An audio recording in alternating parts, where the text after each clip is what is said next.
Bonjour, très heureux de vous retrouver sur Pourquoi Padré. Aujourd'hui, une question d'Eugénie.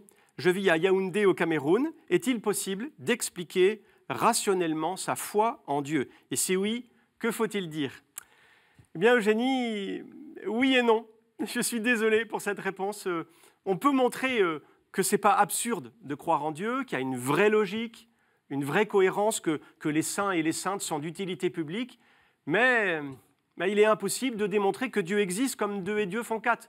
Remarquez, l'inverse est vrai. On ne peut pas non plus démontrer que Dieu n'existe pas. La foi, ça ne se prouve pas, ça s'éprouve, et puis ça s'affirme. Et puis c'est surtout un don de Dieu, le don de foi.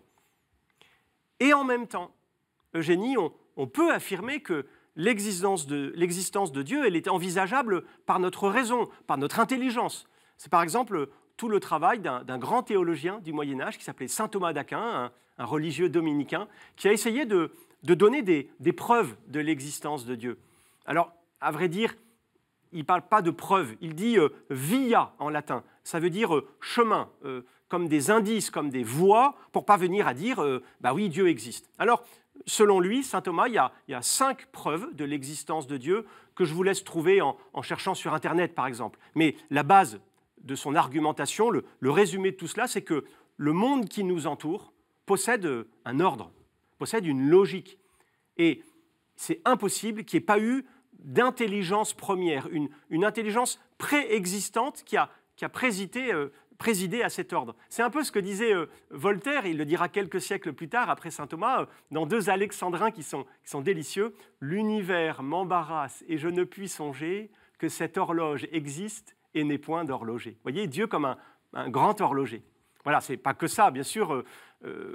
Tout ça nous montre qu'on peut envisager que Dieu existe, mais on ne peut pas aller tellement plus loin parce que Dieu, c'est le tout autre. Et entre lui et l'homme, il y a une différence, mais colossale. Et je ne peux pas l'atteindre, sauf si Dieu lui-même se révèle à moi, s'il décide de franchir la distance colossale qui le sépare de moi. C'est ce qu'il a fait. C'est ce qu'il a fait en devenant un homme. Nous croyons que Jésus est Dieu. Voilà donc finalement la question qu'il faut poser autour de vous, Eugénie, mais nous tous aussi. Pour vous qui est Jésus. Parce que si Jésus est juste un homme bien, c'est intéressant, mais des gens bien, il y en a eu avant Jésus et puis il y en aura après. Mais si Jésus est Dieu lui-même, qui vient à la rencontre de l'homme, alors ça change tout. Voilà, c'est ça la foi. C'est dire oui, je crois que Jésus est Dieu, qui est venu sauver l'homme. Et cette foi, elle se démontre aussi en actes, Eugénie. Notre cohérence de vie, c'est parfois le seul évangile que les gens autour de nous prendront le soin de lire, alors au travail. Merci en tout cas pour cette belle question. Vous pouvez en envoyer d'autres par email à cette adresse pourquoipadré@ktotv.com ou alors sur les réseaux sociaux avec le hashtag pourquoipadré. Et puis retrouvez cette vidéo et d'autres sur ktotv.com. À bientôt.